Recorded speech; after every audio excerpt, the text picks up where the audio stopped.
On April 29, 1945, Private First Class Leon Bass stood at the entrance to Buchenwald concentration camp, 21 years old, from Philadelphia, and he was looking at something that would change how he understood everything. Bass was part of the 183rd Engineer Combat Battalion, an all-black unit that had been fighting across Europe since D-Day.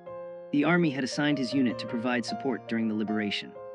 What Bass saw that day, the skeletal prisoners, the crematoriums, the evidence of industrial genocide, made him realize something profound. He had spent his entire life being told by white Americans that black people were inferior, subhuman, dangerous. Now he was standing in a place built by white people who had convinced themselves that certain humans weren't human at all. The U.S. Army in 1945 was still completely segregated. Black soldiers served in separate units, ate in separate mess halls, slept in separate barracks. They had fought across North Africa, Sicily, Italy, France, and Germany, but always apart from white soldiers. The Army told them this was necessary, that integration would cause problems. That white soldiers wouldn't accept them as equals, that the German people, especially German women, would be hostile to black soldiers because of Nazi racial ideology. Army pamphlets distributed to black troops before they entered Germany warned them explicitly, German civilians have been indoctrinated to see you as inferior. Expect hostility. Expect rejection, keep your distance. The Army was preparing black soldiers for a hostile occupation in a country that had spent 12 years being told that non-Aryans were subhuman. What the Army didn't tell them was that Nazi propaganda had been more complicated than simple hostility. Yes, the Nazis had classified black people as racially inferior, but many ordinary Germans had never met a black person. Their understanding came entirely from propaganda, and that propaganda had been contradictory.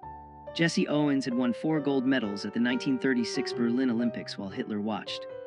German audiences had watched American films featuring black performers.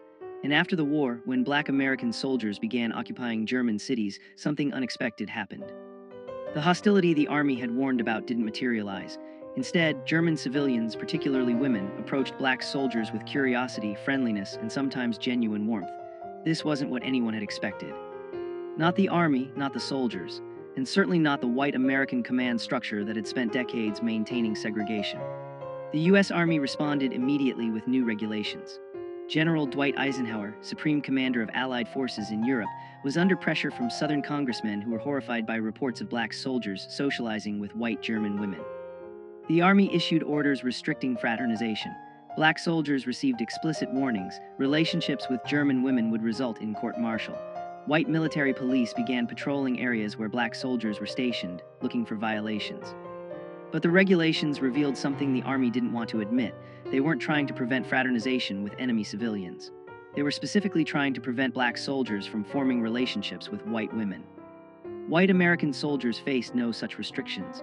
The Army's concern wasn't about fraternization with Germans. It was about maintaining the racial hierarchy that had governed American society since slavery. By summer 1945, the Army was facing a public relations crisis back home. Southern newspapers ran headlines about black soldiers fraternizing with German women. Congressmen demanded investigations. White soldiers sent letters home describing black troops socializing with German civilians, while white soldiers faced resentment from Germans who saw Americans as occupiers. The racial logic was twisted. Black soldiers who had been told they would face the worst hostility were receiving the warmest welcome. White soldiers who had expected to be treated as liberators often encountered cold shoulders from Germans who associated them with bombing campaigns and occupation authority. This reversal threatened fundamental assumptions about racial hierarchy. If black soldiers could be accepted, even welcomed by white Europeans, what did that say about American segregation? The Army's response was to double down on restrictions targeting black troops specifically. Despite the regulations, relationships continued to form. In Stuttgart, a black supply sergeant named William Johnson met a German woman named Hildegard while distributing rations to civilian population centers. In Frankfurt, a military policeman named Robert Townsend started teaching English to German refugees at a displaced persons center, where he met Elizabeth, a former schoolteacher. In Munich, a combat engineer named Thomas Green helped repair a bombed church where he encountered Maria, whose husband had died on the Eastern Front. These weren't illicit affairs or violations of orders. They were human beings meeting in the aftermath of catastrophe, finding common ground in shared experiences of loss and survival. But to the Army command structure and to American society, they represented a fundamental threat. Interracial relationships between black men and white women, the absolute taboo of American racial hierarchy. The Army began conducting investigations. Black soldiers who were seen regularly with German women were called in for questioning. Where had they met her? What was the nature of their relationship? Did they understand the regulations against fraternization? The interrogations were meant to intimidate, to remind black soldiers of their place in the hierarchy. But something interesting happened during these investigations. German women began defending the soldiers. When military police questioned Hildegard about her friendship with Sergeant Johnson, she told them plainly that he had been kind to her children, had helped repair her damaged apartment, and that she would continue to welcome him. The army could court-martial soldiers. They had no authority over German civilians. The women knew this. Some had lost husbands and fathers in the war. Many had experienced violence during the Soviet advance. Black American soldiers, in contrast, had treated them with dignity. By August 1945, something remarkable was documented in Army reports. Black soldiers were receiving marriage proposals from German women, not one or two isolated cases, dozens. The Army Chaplain Corps was overwhelmed with requests for authorization to marry. Each request required approval from commanding officers, investigation of the German civilian's background, certification that she wasn't a Nazi Party member, and verification that the soldier understood he was violating social norms. The marriage approval process could take 6 months to a year. Many couples went ahead with German civil ceremonies which the army refused to recognize, but the requests kept coming. German women were willing to face ostracism from their own communities. Black soldiers were willing to risk court-martial. What emerged from the devastation of post-war Germany was something nobody had predicted. Genuine human connections that defied both Nazi racial ideology and American segregation. Then came the backlash. In January 1946, the Army issued General Order 97, officially banning marriage between occupation forces and German nationals. The order applied to all soldiers, but enforcement focused disproportionately on black troops. White soldiers who had formed relationships often received waivers or were quietly transferred. Black soldiers faced immediate disciplinary action. Sergeant William Johnson was court-martialed for conduct unbecoming after military police found letters from Hildegard in his footlocker. He was reduced in rank and transferred to a labor battalion. Private Robert Townsend was given a choice: end his relationship with Elizabeth immediately or face dishonorable discharge. The message was clear. Black soldiers who had fought for American freedom in Europe were still subject to Jim Crow restrictions. The Army would rather destroy soldiers' careers than allow interracial relationships to continue. Victory over fascism abroad hadn't changed racial hierarchy at home. To understand why this happened, you have to understand the Rhineland bastards.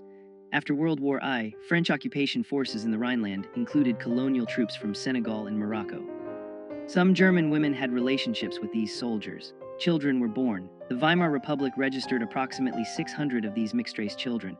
When the Nazis came to power, they declared these children a threat to racial purity. In 1937, the Gestapo rounded up the Rhineland children, most were teenagers by then, and forcibly sterilized them. Not imprisoned, not deported, sterilized.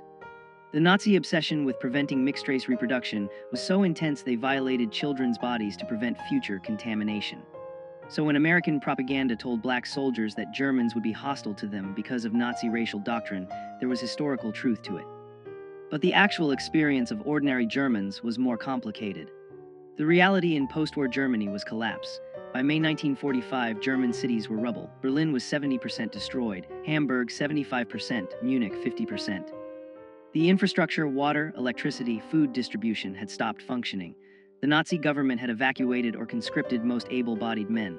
Women and children were left in destroyed cities with no resources. When American occupation forces arrived, they brought food, medicine, coal for heating. Black soldiers in supply units were often the first Americans that German civilians encountered. These weren't combat troops. They were logistics specialists, engineers, medics. They distributed rations, repaired water systems, established medical clinics. To German women trying to keep their children alive through the winter of 1945-46, these soldiers weren't representatives of an inferior race. They were men with the power to help, and many chose to use that power with compassion. But black soldiers also faced unique disadvantages. The Army assigned black units primarily to service roles: supply, transportation, engineering, graves registration. Combat roles were largely reserved for white units.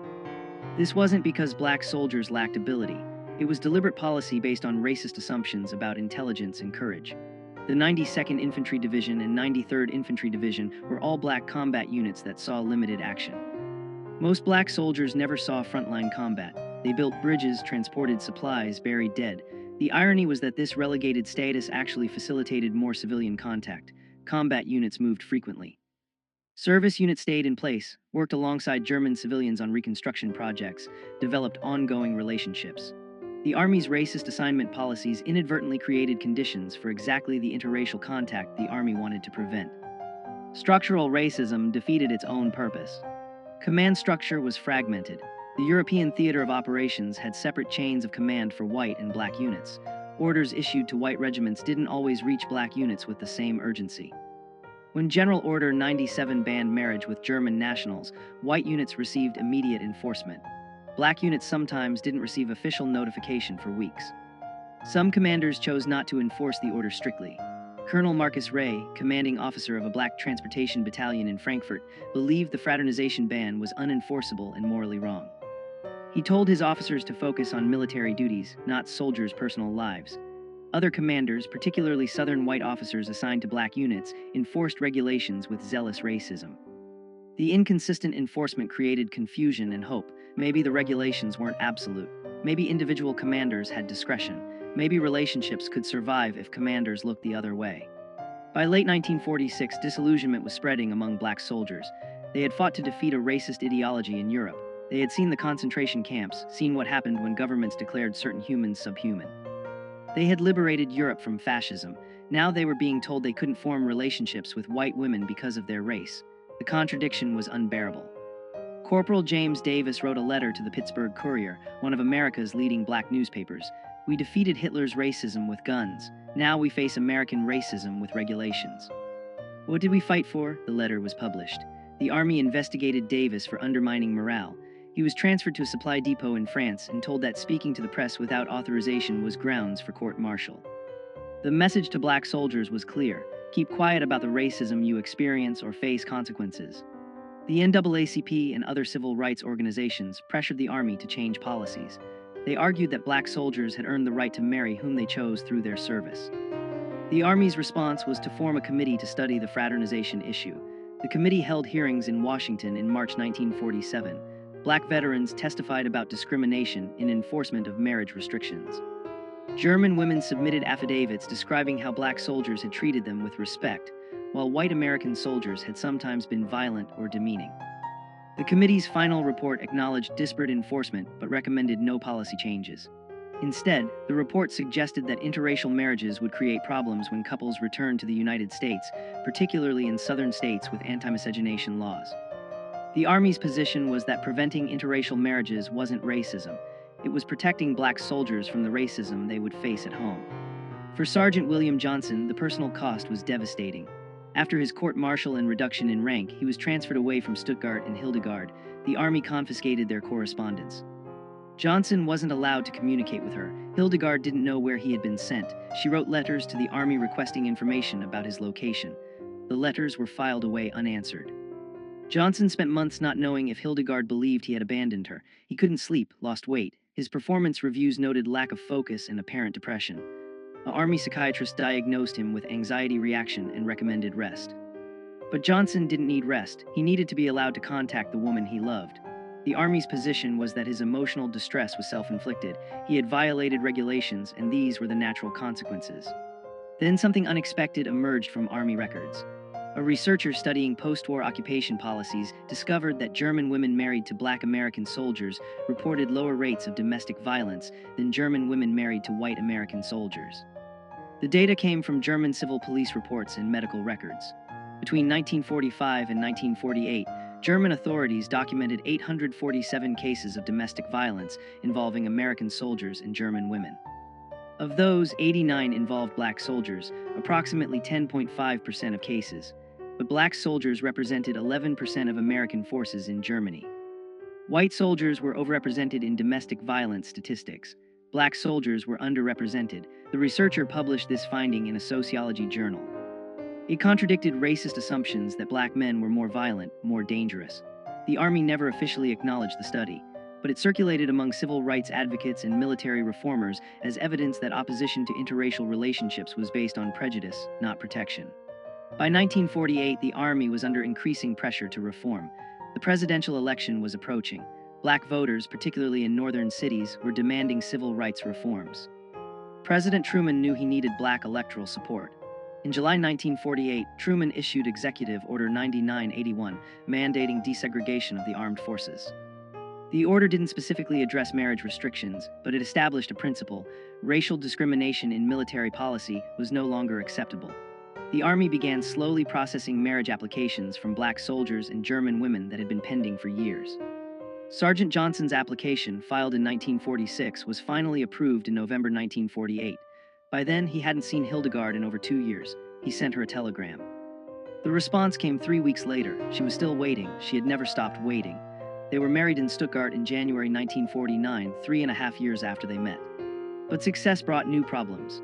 As marriages between black soldiers and German women became more common, American segregationists escalated their opposition. Southern congressmen introduced bills to ban military personnel from bringing foreign spouses to the United States if those marriages violated state anti-miscegenation laws. The bills didn't pass, but they revealed the extent of resistance. Some Southern states refused to recognize marriages between black soldiers and white German women. When couples tried to settle in states like Mississippi or Alabama, they faced legal harassment, housing discrimination, employment barriers. The Army offered no support. Once a soldier was discharged, his marriage was his personal problem. Many couples chose to remain in Germany rather than face American racism. Others moved to northern cities, New York, Chicago, Philadelphia, where interracial couples faced less overt hostility but still encountered discrimination in housing and employment. The winter of 1948-49 was brutally cold in Germany. Coal shortages meant many buildings had no heat. Food rationing continued. The Berlin blockade had begun in June 1948, escalating tensions between American and Soviet forces. Germany was becoming the front line of the Cold War. Military families, including those in interracial marriages, faced both material hardship and geopolitical uncertainty. Would American forces remain in Germany? Would families be allowed to stay together? The uncertainty was compounded by practical challenges. Housing shortages meant married soldiers often couldn't find accommodation for their wives. The Army provided housing for officially recognized military families, but many interracial couples' marriages weren't recognized by all Army commands. Some couples lived in German civilian housing, separated from military support systems. Others lived in displaced persons camps. The physical and bureaucratic environment seemed designed to make these relationships fail. British occupation authorities had different policies than American forces. British Army regulations allowed marriage with German civilians with command approval, without racial restrictions. French forces, which included colonial troops from Africa, also permitted interracial relationships. Soviet forces operated under their own separate system in the Eastern Zone. The different policies created tension among Allied occupation authorities. American commanders complained that other allies were undermining discipline by allowing what the U.S. Army prohibited. But the real source of tension was that British, French, and Soviet attitudes highlighted American racial hypocrisy. How could the United States claim moral leadership of the free world while maintaining segregated military forces and prohibiting interracial marriage? Soviet propaganda exploited this contradiction effectively. Radio broadcasts from East Berlin featured interviews with black American soldiers describing discrimination they faced. The Cold War was beginning, and American racism was becoming a propaganda liability. Corporal Robert Townsend had a different strategy. After the Army gave him the ultimatum, end his relationship with Elizabeth or face discharge, he chose discharge. In March 1947, Townsend requested early release from service. The Army granted it immediately, perhaps hoping to make an example of him. Townsend stayed in Germany as a civilian. He found work with the Civilian Occupation Administration, married Elizabeth in a German ceremony, and lived in Frankfurt. When other black soldiers heard about this, some followed his example. Why fight the Army's regulations when you could simply leave the military and stay in Germany as a civilian? The Army considered this mass defiance. In 1948, Army intelligence estimated that approximately 200 former black soldiers had remained in Germany after discharge, specifically to be with German women. The Army had no authority over them as civilians. The regulations had created exactly what they were meant to prevent: permanent interracial families in Europe. Support networks developed. German women married to black soldiers formed mutual aid groups. They shared information about navigating military bureaucracy, helped each other find housing, provided childcare support. Some German churches, particularly Catholic parishes that opposed the Nazi regime, openly welcomed these couples. Pastor Friedrich Weber in Munich organized marriage preparation classes specifically for mixed couples, teaching them about both American and German law, preparing them for challenges they would face. Black soldiers who had received marriage approval shared advice with those still navigating the system. An informal network of sympathetic chaplains and officers passed information about which commands were enforcing regulations strictly and which were allowing discretion. This underground support system operated below the Army's official radar. It couldn't change regulations, but it helped couples survive them. The Army knew about these networks but couldn't stop them without generating negative publicity. The NAACP Legal Defense Fund developed a new legal strategy. They argued that military marriage restrictions violated soldiers' constitutional rights under the First and 14th Amendments. Marriage was a fundamental right. The Army couldn't restrict it based solely on race without compelling governmental interest. The strategy was untested. No federal court had ever ruled on military marriage restrictions. The Defense Fund filed a test case in 1948 on behalf of Sergeant David Coleman, who had been court-martialed for marrying a German woman without authorization. The Army argued that military discipline required authority over soldiers' personal lives, including marriage. The federal district court ruled in the Army's favor, saying military necessity justified the restrictions. The Defense Fund appealed. The case moved slowly through federal courts. While it was pending, it provided hope. Maybe courts would eventually recognize that black soldiers had the same marriage rights as white soldiers, regardless of military service. Each soldier faced an individual calculation. Obey regulations, maintain military career but lose the relationship. Or defy regulations, face court-martial or discharge but stay with the woman you loved. For some, the choice was clear. Private Thomas Green told his commanding officer directly, "I fought fascism for 3 years. I'm not going to let racism tell me who I can love." Green faced court-martial, received a dishonorable discharge and stayed in Munich with Maria. For others, the calculation was more complicated. Soldiers with families back in the United States, soldiers supporting parents or siblings, soldiers who needed the Army's educational benefits, they had obligations that extended beyond individual relationships. Some chose to end relationships they didn't want to end because the practical consequences were unbearable. There was no right answer. Each man had to decide what he was willing to sacrifice and what price was too high to pay. Some couples tried compromise solutions. Private James Wilson and his German fiancée Anna agreed he would return to the United States first, establish civilian life, then send for her to immigrate as his fiancée rather than as a military dependent. The plan seemed solid. Wilson received honorable discharge in June 1948, returned to Detroit, found a job at Ford Motor Company, and began the immigration sponsorship process. The wait was supposed to be 6 months. It took 3 years. The State Department processed German immigration applications slowly. Former enemy nationals faced additional scrutiny. Applications from German women engaged to black American men faced the slowest processing of all. Wilson sent letters weekly. Anna waited in Munich, working as a seamstress. By the time her visa was finally approved in 1951, they had spent most of their relationship apart. When she arrived in Detroit, they barely recognized each other. The reunion was awkward, strained. They married anyway, hoping proximity would restore what distance had eroded. By 1949, many relationships had failed. The combination of military regulations, bureaucratic delays, material hardship, and long-term separation had broken couples apart. The Army compiled statistics. Of approximately 3,200 marriage applications filed by black soldiers serving in Germany between 1945 and 1949, only 1,100 had been approved. Of those approved marriages, an estimated 40% ended in separation or divorce within 5 years. The Army used these statistics to justify their original restrictions. See, these relationships don't work. What the statistics didn't capture was how Army policies actively sabotaged these relationships. Forced separations, delayed processing, lack of support, hostile enforcement, every institutional barrier made failure more likely. Then the Army used that failure as evidence that black soldiers shouldn't be allowed to marry German women in the first place. The circular logic was perfect. The racism was self-fulfilling, and couples who had survived were exhausted. This is when the story could have ended. Failed experiment, proof that American segregation was right, but something happened that changed everything. In July 1949, the Army discharged 150,000 soldiers as part of post-war demobilization. Among them were hundreds of black soldiers who had been serving in Germany. They faced a choice: return to the United States, to segregation, to states where their marriages might not be recognized, where they and their wives would face discrimination. Or stay in Germany, where they were accepted, where their relationships were normal, where their children wouldn't grow up under Jim Crow. A remarkable number chose to stay. They became permanent residents of Germany, found civilian employment, built lives outside the American military system. The Army couldn't stop them. They were no longer soldiers. They were free men making free choices. And their choice was Germany over America. The breakthrough wasn't tactical or technological. It was demographic. By 1950, approximately 1,500 Black American veterans were living permanently in Germany with German wives and families. They became a visible community. In Frankfurt, they established a social club. In Munich, they organized a mutual aid society.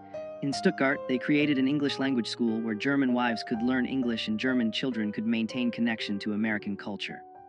These weren't isolated individuals anymore. They were an established community recognized by German authorities, integrated into German society. German churches welcomed them. German employers hired them. German neighbors accepted them. The existence of this community disproved every argument about why these relationships couldn't work. They were working, not because the army had supported them, but because the couples had persevered despite institutional opposition. The community's mere existence was revolutionary. But living in Germany as Black Americans in the 1950s brought new risks. The Cold War was intensifying, Berlin was divided, Soviet espionage was real. American intelligence services were suspicious of Americans who chose to live in Europe permanently, particularly those who had rejected life in the United States. FBI files documented Black veterans living in Germany as potential security risks.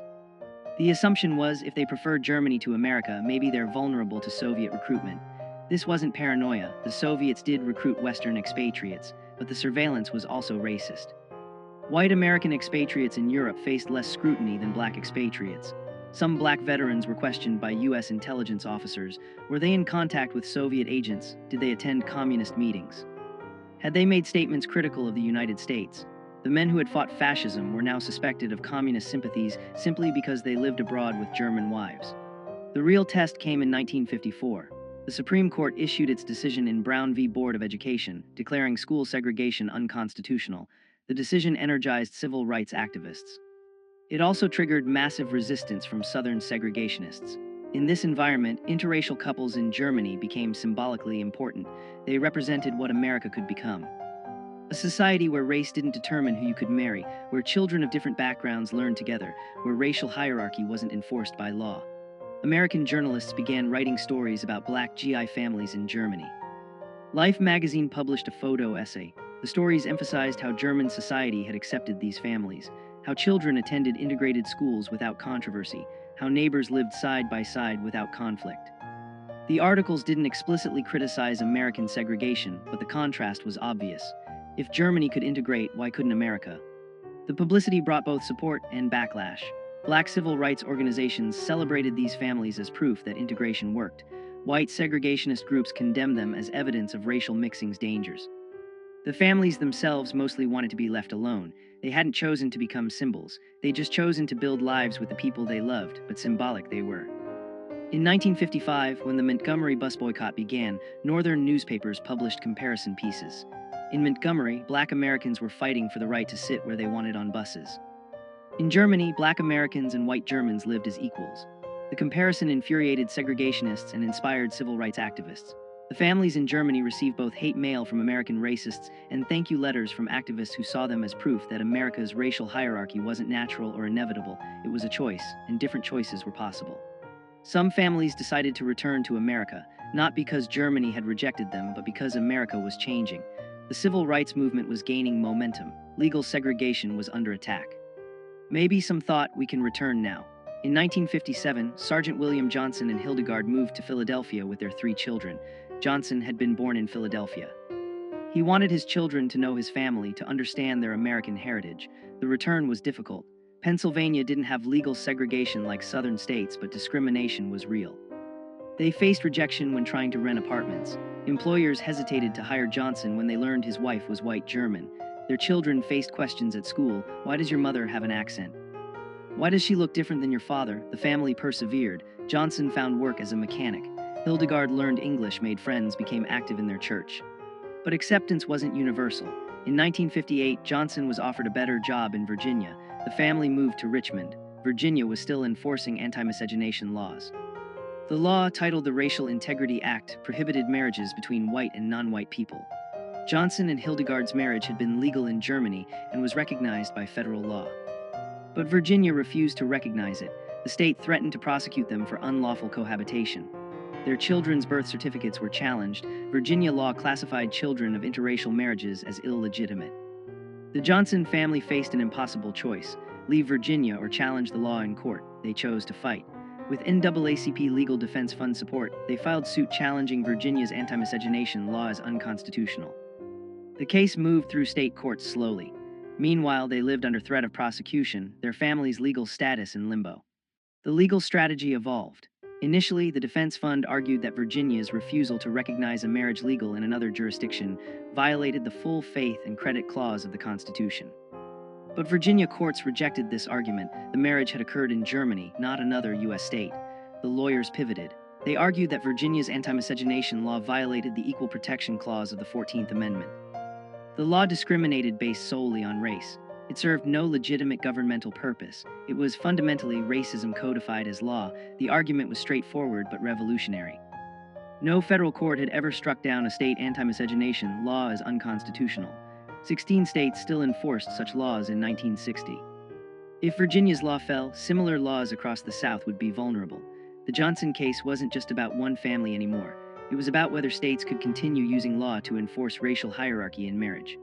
Virginia's segregationist establishment reacted furiously. The state attorney general argued that Virginia had the sovereign right to define marriage within its borders, that states had historically regulated marriage, that the federal government had no authority to override state marriage laws. Virginia's brief defended anti-miscegenation laws as protecting both races from the tragedy of racial mixing. The brief cited pseudoscientific studies claiming mixed-race children suffered psychological damage. It quoted religious authorities who argued that God intended races to remain separate. The brief represented segregationist ideology at its most explicit. Racial hierarchy was natural, necessary, and required legal enforcement. Virginia announced it would appeal any adverse ruling all the way to the Supreme Court. Segregationist newspapers ran editorials warning that if states lost the right to prohibit interracial marriage, the entire legal framework of segregation would collapse. They were right. The Johnson family endured 3 years of legal limbo. During that time, they faced harassment, anonymous phone calls at night, threatening letters. Someone threw a brick through their window with a note. Go back to Germany. Their children were bullied at school. Other parents prevented their children from playing with the Johnson kids. Local businesses refused to serve them. The family could have left Virginia, could have moved to a northern state, could have returned to Germany where they were accepted. But Hildegard insisted on staying. She told a reporter, "We left Germany because we believed America was better. If we run away now, we prove the racists right. We stay and fight." Her determination was remarkable. A German woman who had experienced Nazi racism, then chose America, and was now fighting American racism to make America live up to its own stated values. She wasn't giving up on America. She was demanding America become what it claimed to be. The case nearly collapsed in 1961. The Virginia Supreme Court upheld the state's anti-miscegenation law. The justices ruled that states had traditional authority over marriage and that Virginia's law didn't violate the Constitution because it applied equally to both races. Neither white people nor black people could marry across racial lines. The logic was absurd. A law that prohibited interracial marriage was equal because it restricted everyone equally, but it was legally sophisticated absurdity. The Virginia court cited Pace v. Alabama, an 1883 Supreme Court decision that had upheld anti-miscegenation laws using exactly this reasoning. The decision seemed final. The NAACP Legal Defense Fund immediately appealed to the U.S. Supreme Court, but the Supreme Court had discretion about which cases to hear. If the court declined to hear the case, Virginia's ruling would stand. The Johnsons waited to learn if the Supreme Court would take their case. Then something unexpected happened. The Supreme Court accepted a different case challenging Virginia's anti-miscegenation law, Loving v. Virginia, filed by Richard and Mildred Loving, an interracial couple who had been arrested in 1958 for violating the same law Johnson was challenging. The Lovings case was stronger procedurally. They had been criminally prosecuted, not just denied marriage recognition. The Supreme Court consolidated several anti-miscegenation challenges, including the Johnson case, to be heard together. Oral arguments were scheduled for April 1967. The NAACP Legal Defense Fund, ACLU, and other civil rights organizations filed supporting briefs. The case had grown far beyond one family. 16 states with anti-miscegenation laws watched nervously. Civil rights organizations saw this as potentially the most significant Supreme Court case since Brown v. Board. The outcome would determine whether states could continue using law to enforce racial hierarchy in the most intimate realm of human life, marriage. On June 12, 1967, the Supreme Court issued its decision in Loving v. Virginia. Chief Justice Earl Warren wrote the unanimous opinion. The court held that Virginia's anti-miscegenation law violated both the Equal Protection Clause and the Due Process Clause of the 14th Amendment. Warren wrote, Marriage is one of the basic civil rights of man, fundamental to our very existence and survival.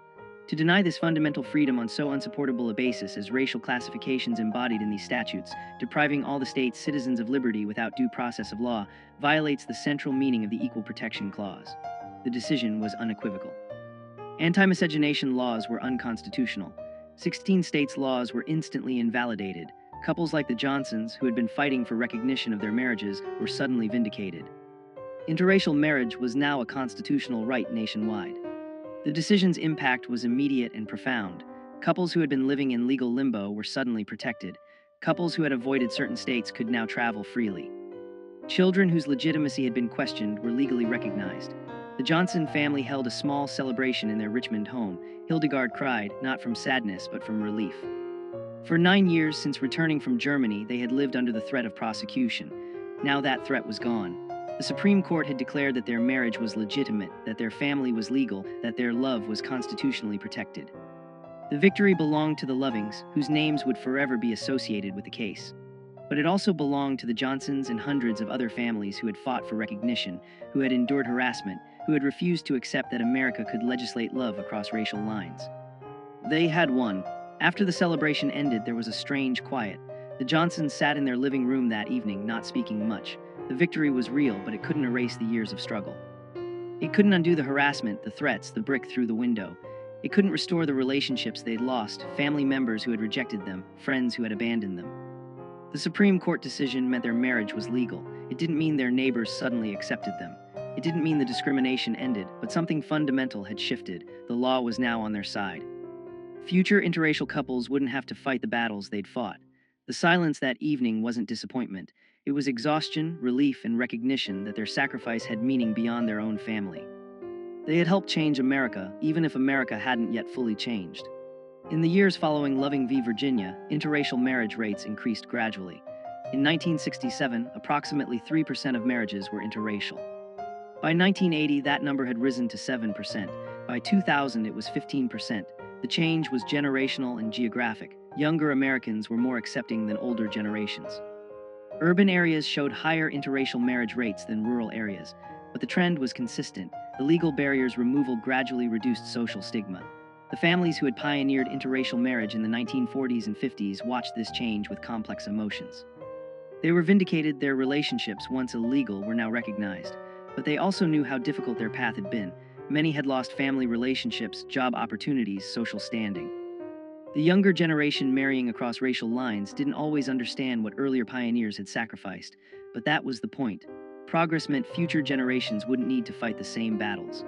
Stories about Black GI families in Germany continued to emerge. Historians began researching occupation-era relationships. Oral history projects interviewed couples who had met in post-war Germany. A pattern emerged. These relationships had succeeded despite institutional opposition, not because of institutional support. The couples who survived were those with exceptional determination, those who built support networks, those who were willing to sacrifice career advancement for personal relationships. Sociologists studying these families found something unexpected. Children from these families showed higher rates of cross-cultural competence, foreign language fluency, and international perspective than children from monoracial families. Growing up between cultures, between languages, between nations, gave these children unique advantages. What American racism had treated as a weakness, mixed racial heritage, was actually producing adaptive, resilient, culturally sophisticated individuals. The military families who returned to America brought this international perspective into American communities. The U.S. military never officially apologized for its discriminatory marriage policies, but institutional practices changed. By 1970, the military had abandoned race-specific marriage restrictions. Soldiers of any race could marry foreign nationals with command approval, regardless of racial matching. The approval process still existed. The military maintained authority over soldiers' personal lives, but race was no longer an explicit factor. In 1995, the Army published a historical study of race relations in the post-war occupation. The study acknowledged that marriage restrictions had been discriminatory and had damaged morale among Black soldiers. The study stopped short of apologizing, but noted that policies based on racial assumptions rather than military necessity undermined the values American forces claimed to defend. It was bureaucratic language, carefully hedged. But it was acknowledgement. The institution that had enforced segregation was admitting its policies had been wrong.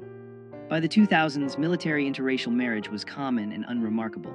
Approximately 15% of military marriages were interracial, higher than the civilian rate of 12%. Military bases were among the most integrated spaces in American society. Base housing, schools, churches, recreation facilities, all fully integrated, all normalizing interracial families. This wasn't because the military had become progressive. It was because military policy, once it abandoned formal discrimination, created conditions where integration became practical reality. Soldiers from different backgrounds served together, socialized together, formed relationships together. The institutional barriers that had prevented interracial relationships in the 1940s were gone. What remained was human connection unmediated by institutional racism. The military, which had pioneered segregation in the early 20th century, had become a leading force for integration by the early 21st century. The irony wasn't lost on historians studying this transformation. Researchers studying interracial marriage outcomes found consistent patterns. Interracial marriages in the military showed similar or slightly better stability rates compared to same-race marriages. Children from interracial military families showed no disadvantages in educational achievement, psychological well-being, or social adjustment compared to children from same-race families. In fact, some studies showed advantages. Higher cultural competence, greater empathy, more sophisticated understanding of identity. The racist predictions that had justified marriage restrictions, that interracial marriages would be unstable, that mixed-race children would be damaged, were empirically false. The Johnson family exemplified these patterns. Their 3 children all graduated college, 2 became teachers, 1 became a social worker, all married and raised their own families. The grandchildren of William Johnson and Hildegard grew up in an America where their grandparents' marriage was legally protected, and where their own mixed heritage was source of pride, not shame. In 2017, 50 years after Loving v. Virginia, historians organized a symposium on interracial military families. William Johnson, then 93 years old, was invited to speak. He and Hildegard, 91, traveled to Washington, D.C. for the event. Johnson told the story of their meeting in Stuttgart in 1945, the piano wire tensioner Wait, Wrong Story. He told their story. Meeting during the occupation, falling in love, facing the Army's opposition, enduring years of legal limbo, the harassment in Virginia, the vindication of the Loving decision. He spoke for 30 minutes. The audience, historians, civil rights activists, younger interracial couples, listened in silence. When he finished, Hildegard stood to speak. She said simply, "We just wanted to be together. We didn't want to be symbols. But if our stubbornness helped other people, I'm glad." The audience stood and applauded for 5 minutes. History was honoring them. The Johnson story is one of thousands. Thousands of Black American soldiers who met German women in the aftermath of World War II. Thousands of couples who faced institutional opposition, social stigma, legal barriers. Some relationships didn't survive those pressures, but many did. Those couples, through their persistence, helped dismantle legal barriers to interracial marriage. Their lawsuits challenged anti-miscegenation laws. Their existence proved that interracial families could thrive. Their children and grandchildren carried forward a living refutation of racist ideology. This wasn't the conventional civil rights narrative of marches and protests. It was quieter, more personal. It was people choosing love over conformity, choosing human connection over institutional hierarchy, choosing to build families that violated racial boundaries. Their resistance was domestic, intimate, daily, but it was resistance nonetheless, and it contributed to transforming America's understanding of race, family, and belonging. William Johnson died in 2019 at age 95. Hildegard followed 6 months later at 93. They had been married 70 years. At the funeral, their children spoke about their parents' determination, their refusal to accept that society could dictate whom they loved. Their grandchildren spoke about growing up with a German grandmother whose accent never faded, who taught them to speak German, who made Stalin at Christmas and told them stories about surviving the war. Their great-grandchildren, some of whom were too young to understand funerals fully, represented something profound. A multiracial, multicultural family that existed only because 2 people in 1945 had met amid the ruins of war and chosen each other. The pianist played Lily Marleen, the song that both German and Allied soldiers had sung during the war. In the audience, other elderly interracial couples from the occupation era wept. They knew what it had cost. They knew what it had meant. They had loved it. The story of Black American soldiers and German women in post-war Germany teaches us something essential about human connection and institutional power. Racism functions through institutions, laws, military regulations, social norms that enforce hierarchy and separation. But racism is ultimately a human creation, and humans can choose differently. The couples who defied military regulations and anti-miscegenation laws weren't heroes in the conventional sense. They were ordinary people who made a simple choice to be together, regardless of institutional opposition. Their choice was radical precisely because it was ordinary. They didn't seek to dismantle segregation through their relationships. They just wanted to build families, but in doing so, in persisting despite opposition, they helped transform America, not through speeches or legislation primarily, but through lived example. They proved that the boundaries racism drew were artificial, arbitrary, and ultimately unable to contain human connection. When we look back at the 1940s and 50s, it's easy to see the racism clearly. Anti-miscegenation laws seem obviously unjust now, but in that era they were defended by legislators, judges, religious leaders, citizens who believed racial separation was natural and necessary. The couples who defied those laws faced real consequences: lost jobs, family rejection, legal prosecution, social ostracism. They persisted not knowing that future generations would view them as pioneers. They couldn't see 2025, couldn't know that interracial marriage would become common and legally protected. They acted on faith, faith in their relationships, faith that their choice was right despite what society said. That faith was validated by history, but they didn't have history's validation when they needed courage. They had only their commitment to each other, and somehow that was enough. This is the story they didn't teach you in school. The story of Black American soldiers who were told they'd be unwanted in Germany, who found acceptance instead. The story of German women who had been told Black people were inferior, who chose Black American soldiers as husbands anyway. The story of couples who faced down both Nazi racial ideology and American segregation. The story of families that existed as living proof that racial hierarchy was a lie. Their story is American history. It's civil rights history, it's military history, it's German history, it's human history. If this forgotten story resonated with you, please like this video. Subscribe to hear more untold histories of courage and resistance. Leave a comment telling us where you're watching from and whether you've heard this story before. Thank you for listening to this history. Thank you for keeping these stories alive. And remember, the boundaries that divide us are never as strong as the connections that unite us.